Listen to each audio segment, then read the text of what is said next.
Apreciados amigos, un saludo cordial, el pastor Luis Aguiluz, una vez más con ustedes para compartir el repaso de la lección de la escuela sabática. Queremos agradecerles a todos aquellos que están compartiendo este video con sus amigos, con aquellos que están interesados en estudiar la palabra de Dios. Gracias también por compartir el video y por suscribirse y también por dejar sus preguntas. Quisiéramos avanzar con el folleto de la escuela sabática, con el repaso de la lección. Hay una palabrita que se usa mucho en el aspecto y en el ámbito teológico, que es quiasmo, ¿no? El quiasmo es la forma en que los escritos bíblicos se hacían para que uno pudiese recordarlos, ¿no? Una forma A, B, C, B, A, una forma así memotécnica. Ahora nosotros estamos en la lección y estamos llegando de la lección 1 a la 6. Luego viene la 7 y luego vamos a ir hacia la 14. O sea que estamos prácticamente casi en el centro del folleto de la escuela sabática. Y en el centro, podríamos decir, de la Biblia, el centro de la Biblia es Cristo. Y ahora el centro de la lección de nuestra escuela sabática también es Cristo. Se nos presenta el título Él murió por nosotros. Así que esta lección es importante porque nos está hablando acerca de la muerte, nos está hablando acerca de la resurrección, del más allá, pero en todo, Cristo siempre es el centro. Así que vamos a comenzar leyendo el versículo de memoria para esta semana. Dice en el libro de Juan, capítulo 3, versículos 14 y 15. Dice, y como Moisés levantó la serpiente en el desierto, así es necesario que el Hijo del Hombre sea levantado, y todo aquel que cree en él no se perderá, mas tendrá vida eterna. Aquí encontramos un versículo que está relacionado con la experiencia de Nicodemo y Jesús.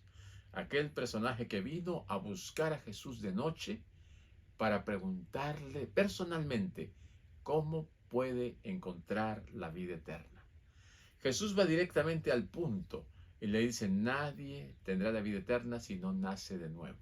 Así que el nuevo nacimiento se obtiene, se logra, se alcanza a través de Jesucristo, porque Él es quien ofrece la vida. Ya hemos estado viendo en las lecciones anteriores, Él dijo, el que cree en mí, aunque esté muerto, vivirá. Jesús es el dador de la vida. Jesús es quien concede la vida y el que puede darla una vez más si es que alguno ha ido al descanso. Nuestra esperanza es la resurrección. Nosotros somos seres mortales, el pecado ha creado en nosotros un desgaste, un recorrido hacia la muerte de manera inevitable. Por esta razón tenemos que buscar algo en lo cual confiar, algo que nos dé esperanza, algo que nos ayude a creer en que tenemos la posibilidad de vida eterna. Y esa creencia está basada en la palabra de Dios. No hay ningún otro medio, no hay ninguna otra forma de salvarse fuera de Jesucristo. Así que la esperanza de la resurrección es para todos y cada uno de nosotros. La resurrección de Cristo es el fundamento de nuestra fe. La resurrección de Cristo es lo que consolida todo aquello que la Biblia presenta. O sea, sin resurrección no hay salvación. Sin resurrección no hay vida eterna. La resurrección es la puerta que abre la oportunidad de alcanzar la vida eterna a través de Jesucristo.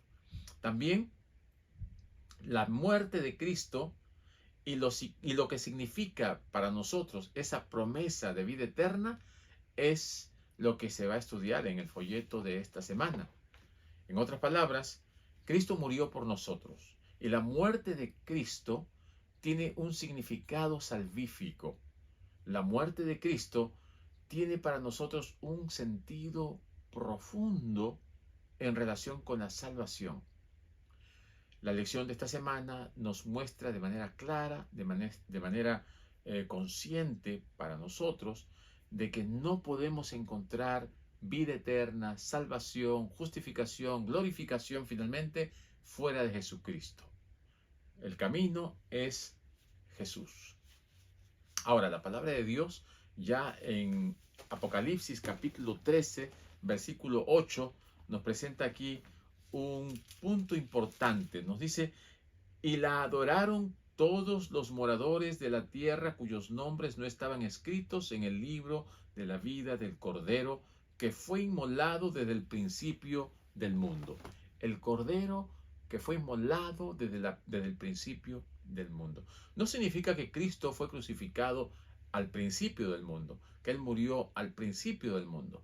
Aquí en el Apocalipsis tiene una simbología apocalíptica, pero también está lleno de símbolos que nosotros tenemos que entenderlo en su contexto. Lo que nos está queriendo decir aquí el Apocalipsis es que el plan de salvación estaba ya realizado, estaba ya preparado desde antes de la fundación del mundo. Nuestro Señor creó este plan por si el hombre caía y lo fue ejecutando poco a poco. Así que el sacrificio de los animales es un símbolo que solamente apunta a aquel sacrificio perfecto realizado por Cristo con su cuerpo humano. Cuando Cristo dejó su divinidad, se despojó de todo lo perfecto y celestial y eterno que Él tenía para venir a tomar un cuerpo humano. Y ese cuerpo fue sacrificado para que tú y yo podamos tener acceso a la vida eterna, para que podamos alcanzar la salvación. Así que dice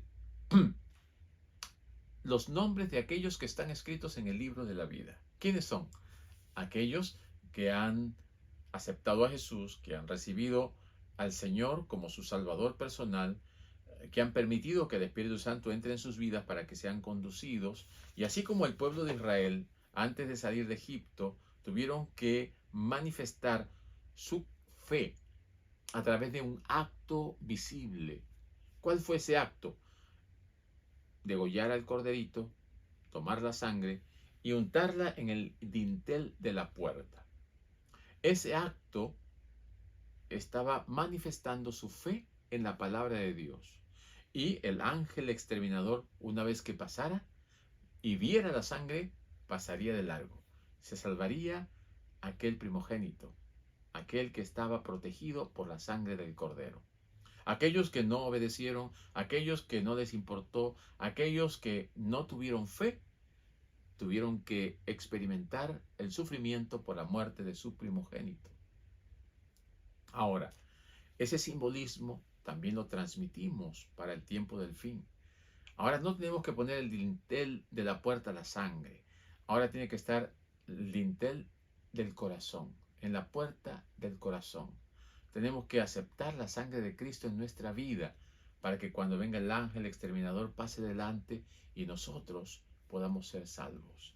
La lección nos muestra que el sacrificio de Cristo fue preparado desde antes de la fundación del mundo con la finalidad de que pueda ser desarrollado, ejecutado y alcance a toda la humanidad. También encontramos en el libro de Tito, en el capítulo 1 y en el versículo 2. Vamos a buscar aquí en nuestras Biblias y vamos a compartir con ustedes. Tito, capítulo 1, versículo 2, dice: en la esperanza de la vida eterna, la cual Dios, que no miente, prometió desde antes del principio de los siglos. Dios prometió desde antes de los siglos.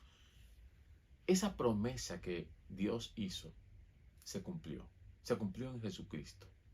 Porque Dios no miente. La Biblia nos dice que Dios no miente. En la esperanza de la vida eterna, la cual Dios, que no miente, prometió desde antes del principio de los siglos. Cuando nosotros tomamos estas promesas de Dios como nuestras, vamos a vivir en paz y tranquilos, confiados en lo que el Señor ya hizo en la cruz.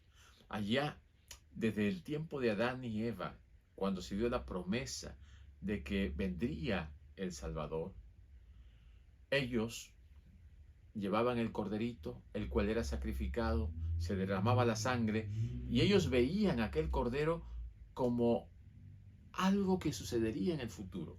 Por fe aceptaban a aquel cordero que vendría a morir por sus pecados. Hasta aquel día cuando Cristo vino. Y ahora nosotros vemos hacia atrás, vemos por fe a ese Cristo que murió para salvarnos. También cuando nosotros aceptamos el plan de redención, estamos aceptando ese plan que Dios se lo presentó a Adán y a Eva. Esa lucha milenaria que habría entre Cristo y Satanás. Ellos también tuvieron que, al salir del jardín de Edén, comenzar a batallar contra todas las dificultades que acarrearían la desobediencia. Pero no estaban solos. El Señor estaba con ellos. Y esta fue una manifestación de los principios que desde edades eternas habían sido el fundamento del trono de Dios. Amor, paz, salvación. A través de un Dios de amor viene la salvación de todos aquellos que acepten el mensaje. Así que los animalitos fueron solamente el medio ilustrativo para que los hombres pudiesen ver por la fe al Salvador. Nosotros podemos encontrar en la Biblia que Dios dijo que hay animales limpios y hay animales inmundos. Los animales limpios los encontramos no solamente desde Levíticos para el pueblo judío, para el pueblo de Israel, lo encontramos también ya desde la creación. Más específicamente cuando Dios le dijo a Noé que mete al arca 7 parejas de animales limpios y una pareja de animales inmundos, ya ahí podemos ver esta separación que había. ¿Y por qué le dejó que entren 7 parejas de animales limpios? Porque el Señor estaba ya anticipándole que después del diluvio no habría vegetación y ellos necesitaban estos animales para su alimentación, también para el culto, para la ofrenda, para el sacrificio y para que se puedan reproducir. Así que el sacrificio de un animal limpio, como se ve, luego también podemos verlo en el santuario, luego lo vemos en las profecías de Daniel, cuando el Señor le manifiesta que esos animales del santuario están simbolizando a alguien que es perfecto, que es Cristo.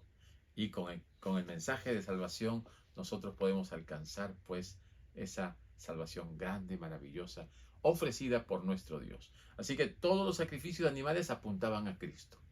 Ahora, Cristo, cuando vino, también anticipó lo que él iba a pasar.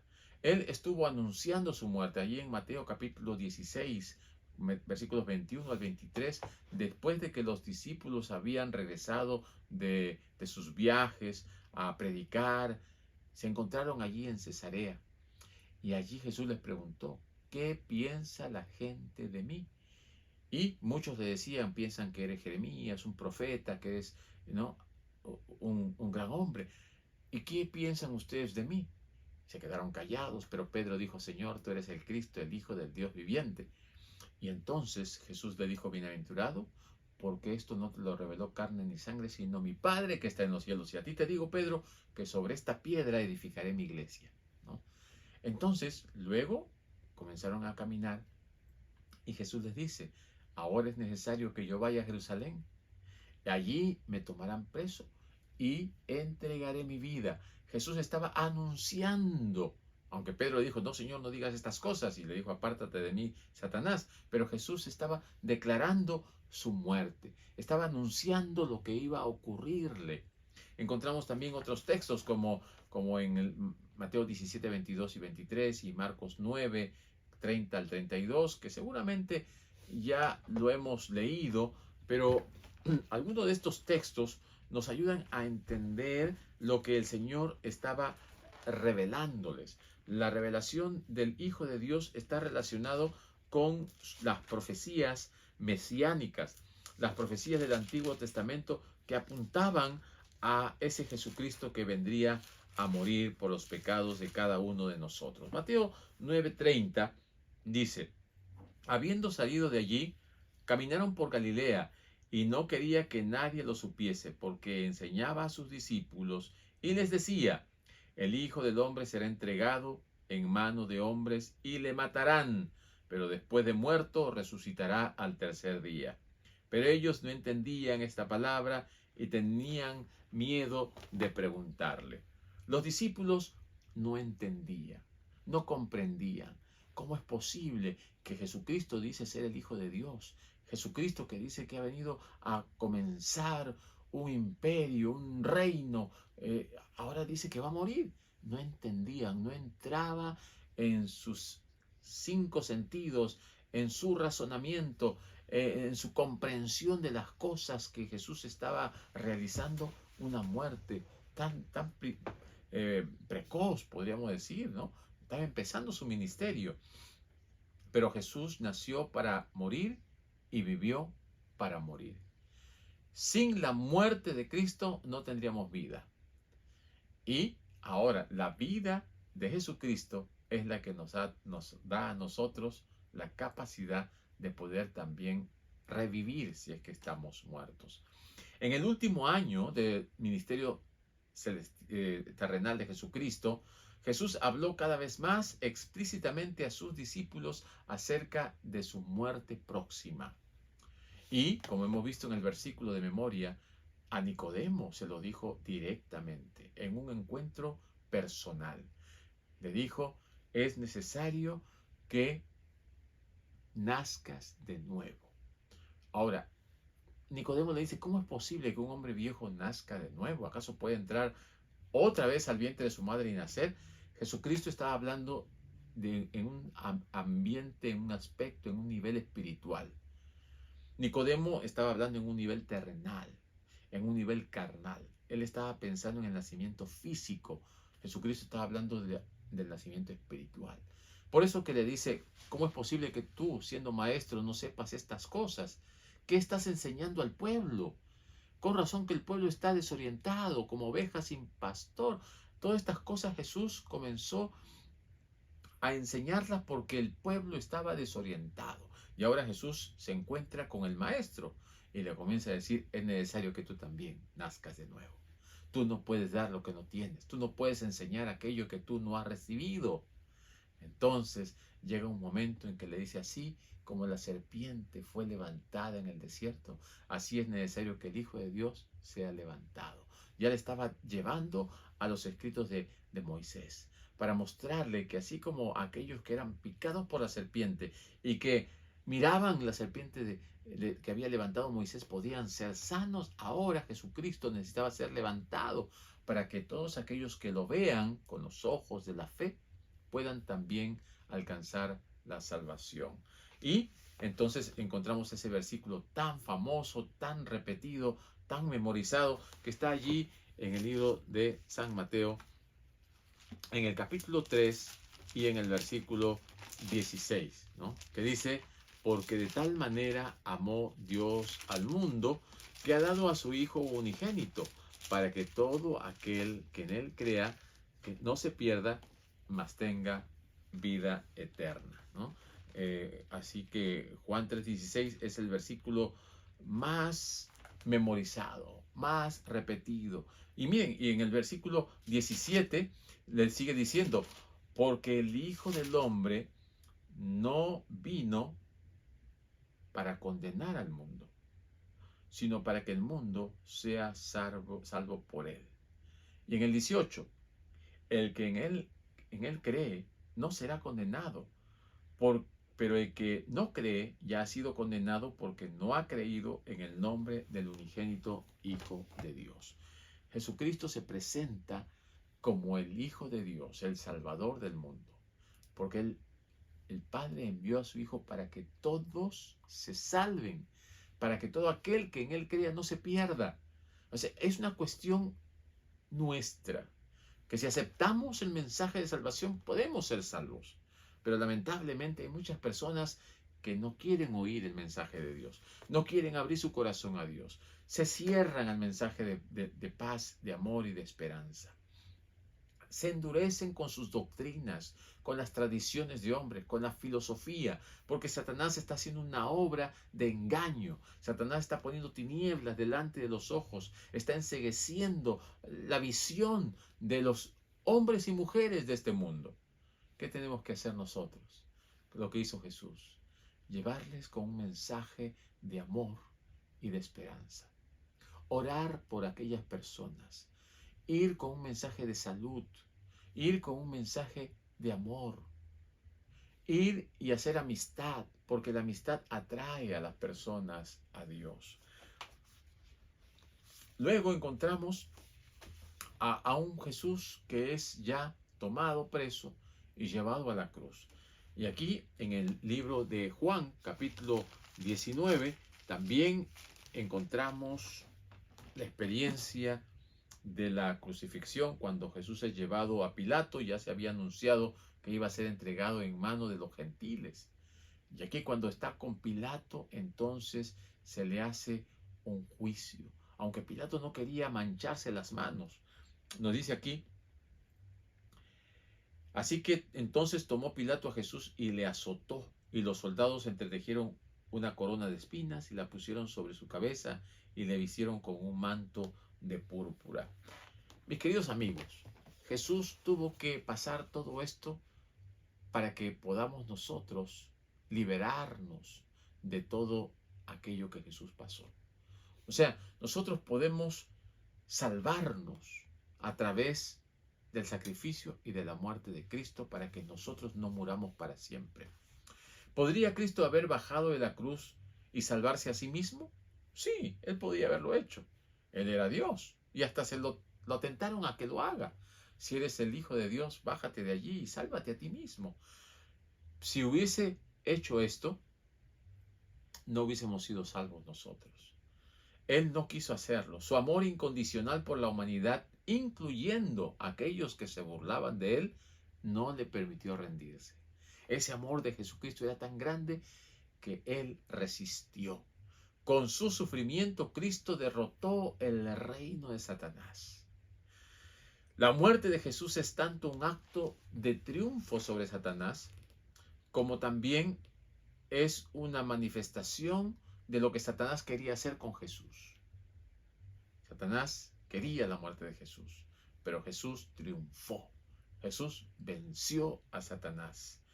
Al exclamar desde la cruz, consumado es, Jesucristo dio a entender que no solo su agonía había llegado a su fin, sino también había ganado el gran conflicto histórico, cósmico, contra Satanás y las fuerzas del mal. Jesucristo triunfó. Jesucristo venció. Soportó hasta el final. Y aunque en algún momento quiso dejar todo de lado, Señor, que no se haga mi voluntad sino la tuya. Si es posible, pasa de mí esta copa, pero que no se haga mi voluntad sino la tuya. Y de igual manera, tú y yo necesitamos orar y decirle: Señor, estoy pasando por momentos difíciles, pero que no se haga mi voluntad sino la tuya. ¿Por qué? Porque el poder de Jesucristo en nosotros nos va a dar la victoria. Con ese poder nosotros podemos triunfar. La aplicación es práctica, porque se aplica también a nuestra vida. El Señor dijo: si ustedes tuviesen fe, podréis hacer cosas más grandes de las que yo he hecho. Y si nosotros tenemos la fe, el Espíritu Santo, y nos decidimos seguir al Señor de todo corazón, podemos vivir una vida victoriosa, una vida de triunfos. La lección nos dice que Jesucristo murió por nosotros. Cuando Jesús llegó al río Jordán para ser bautizado, Juan el Bautista dijo: he aquí el Cordero de Dios que quita el pecado del mundo. Ese Cordero antitípico, ese Cordero que prefiguraba a Jesucristo, al Mesías, ahora llegaba a su fin. Los sacrificios de los animales no pueden quitar los pecados, solamente ofrecían un perdón condicional que estaba prefigurado en Jesús, aquel futuro sacrificio en la cruz, del cual nos libraría de todos los pecados. Así que todos los que en la antigüedad habían ofrecido un cordero, habían derramado la sangre, estaban haciéndolo por fe en un futuro, de que Cristo con su muerte en la cruz haría posible de que todos esos ofrecimientos de perdón fuesen una realidad, al igual que nosotros hoy en día. Todas las personas están predestinadas para la salvación. Pero ¿por qué no serán salvas todas las personas? Por nuestra propia decisión. Tenemos el libre albedrío. Tenemos la capacidad de aceptar, de rechazar, de seguir a Jesús o de darle la espalda. En eso nos parecemos a Dios. En eso podríamos decir que somos dioses con D minúscula, en que podemos rechazar, aceptar, enfrentarnos a Dios, reclamarle a Dios y hacer un tú a tú con Dios. Pero no debemos llegar a ese punto. Tenemos que ser sumisos frente a nuestro Creador. Como criaturas debemos aceptar al Creador. Y aún más, cuando ese Creador vino a hacerse hombre para que nosotros pudiésemos salvarnos y estar en la presencia de nuestro Creador y vivir en su presencia para siempre, vivir salvos. Por eso que la cruz es el centro de la salvación.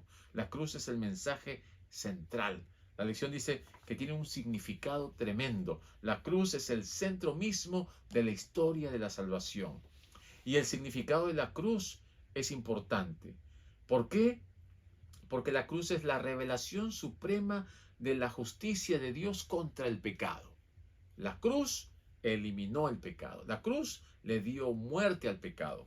En segundo lugar, la cruz es la revelación suprema del amor de Dios por los pecadores. Así como Dios va a destruir el pecado, Dios va a salvar a los pecadores. Porque Dios odia el pecado, pero ama al pecador. En tercer lugar, la cruz es la gran fuente de poder para romper las cadenas del pecado. La cruz nos da la capacidad para que podamos romper con los vicios, romper con la esclavitud, romper con aquello que nos vincula al pecado. Por eso es importante la cruz, o sea, Jesucristo muriendo en la cruz. O en cuarto lugar, la cruz es nuestra única esperanza de vida eterna. No hay cruz, no hay muerte, no hay derramamiento de sangre, no hay salvación. Es la única esperanza de la vida eterna. Por eso es que necesitamos aceptar a Jesucristo. Y en quinto lugar, la cruz es el único antídoto contra una futura rebelión en el universo. La cruz de Cristo garantiza la extirpación final del pecado, la eliminación completa del mal y la destrucción de los pecadores y de Satanás y sus ángeles. Y allí comenzará una nueva etapa, una nueva experiencia. La sabiduría del mundo no puede conocer a Jesús ni la salvación que Él nos ofrece mediante la muerte sustitutiva de Cristo en la cruz. Mis queridos amigos, mis queridos hermanos, el sacrificio de Cristo como expiación del pecado es la gran verdad en derredor de la cual se agrupan todas las demás verdades. Todas las doctrinas, todas las enseñanzas giran en torno a la salvación, a la cruz de Cristo. Y Jesucristo vino a esta tierra por varias razones. En primer lugar, para redimir a la humanidad, o sea, para pagar el precio que nosotros merecíamos pagar. Él nació como hombre para morir por nosotros, para morir en nuestro lugar. En segundo lugar, para revelarnos el verdadero carácter del amor de Dios, del amor del Padre, ese carácter amante de Dios, que va en contra de lo que propaga, enseña y dice Satanás, que Dios no es amor. En tercer lugar, para derrotar a Satanás y refutar sus afirmaciones falsas, ¿no? De que la ley es difícil de cumplir, de que Dios es un tirano, de que Cristo no es el Señor. Entonces todas estas cosas Satanás las trata de mostrar como verdades cuando son mentiras. Y Jesucristo vino a mostrarnos que en el Padre hay una verdad suprema. En cuarto lugar, para probar que el primer Adán podría haber obedecido a Dios y pudo haber alcanzado la victoria. Así como Cristo obedeció, cumplió perfectamente la ley de Dios, vivió una vida santa y sin pecado y como consecuencia triunfó. Y así como hubo un primer Adán, hubo un segundo Adán. Y así como el primer Adán fracasó, el segundo Adán triunfó. Y el Señor nos muestra a través de Jesucristo que podemos alcanzar la victoria. En el libro de Isaías 53 se encuentra la revelación del siervo sufriente, de Jesucristo presentado como un Salvador mesiánico que vendría. Así que en el libro de Isaías ya se estaba anunciando y entonces todos deberían esperar a este Salvador. En la primera parte se presenta como un acertijo, ¿no?, para descifrarlo. En el libro de Isaías 53, 1 al 3, se presenta el rechazo, cómo sería un varón de dolores, rechazado, despreciado. En el Isaías 53, 4 al 6 se presenta la expiación, ¿no? Sufrió por nuestros dolores, molido por nuestros pecados. En el versículo 7 al 9 de Isaías 53 se presenta su sumisión, ¿no? Aquí nos dice que él estuvo sujeto hasta la muerte, muerte de cruz, sepultura y todo aquello. Y del versículo 10 al 12, su exaltación. Aquí, como un cántico de victoria, se presenta a Jesús triunfante. Él llevó los pecados de muchos para que nosotros pudiésemos tener la victoria. Así que lo que estaba leyendo el eunuco etíope allí, después que salía de Jerusalén, nos dice en el libro de Hechos capítulo 8, y en donde el evangelista Felipe fue enviado a explicarle las escrituras, estaba leyendo Isaías 53. Y él llegó a decir, ¿entiendes lo que lees? ¿Cómo voy a entender si nadie me lo explica? Mandó para el carro, subió Felipe, le comenzó a explicar todo lo que las escrituras decían acerca de Jesús. Pero él no entendía. ¿De quién habla esto? ¿De él mismo o de alguien más? Y le reveló a Jesucristo, aquel que había sido ya anunciado y que vino, que fue muerto, pero que su resurrección nos garantiza la salvación y la vida eterna. Y el eunuco etíope aceptó el evangelio. ¿Qué dijo? Aquí hay agua. ¿Qué impide que yo sea bautizado? Mi querido amigo, mi querido hermano, el mensaje de Jesucristo es un mensaje de salvación. Se presenta a Jesucristo como el Cordero de Dios que quita el pecado del mundo. Y nosotros tenemos que tomar ese mensaje para nosotros en primer lugar y para compartirlo con otros en segundo lugar. Y al tomar este mensaje tenemos que hacerlo nuestro cada día. Cada día tenemos que morir y nacer de nuevo. Cada día tenemos que limpiarnos, lavarnos con la sangre de Cristo simbólicamente o con el agua que Jesucristo nos ofrece, que simbólicamente nos limpia de todo pecado. El bautismo simbólicamente es el que nos da inicio para esta experiencia con Cristo. Y ahora encontramos a un etíope eunuco que nació de nuevo. Como Nicodemo, también fue llamado a nacer de nuevo. Y como tú y yo somos llamados a nacer de nuevo, a aceptar la cruz, a aceptar a Cristo, ser limpiados completamente y empezar una vida que nos lleve a vivir por la eternidad al lado del Señor. En esta oportunidad yo quiero invitarte para que tú también aceptes este mensaje maravilloso. Elena G. de White declara en el libro Deseado a todas las gentes el maravilloso propósito de la gracia de Dios. El misterio del amor redentor es el tema en el cual anhelan mirar los ángeles. Y será su estudio a través de las edades sin fin. Tanto los redimidos como los seres que no cayeron hallarán en la cruz de Cristo su ciencia y su canto. Este será el tema por la eternidad. El sacrificio de Cristo, el misterio de la salvación y cómo el amor de Dios fue tan grande que nos dio a nosotros la oportunidad de la vida eterna. Que Dios te bendiga al continuar estudiando estas hermosas lecciones. Y la próxima semana estaremos continuando viendo la victoria de Cristo sobre la muerte. comparte estos videos, suscríbete si no lo has hecho, déjate un mensaje, un pedido de oración, que el Señor te bendiga. Hasta pronto.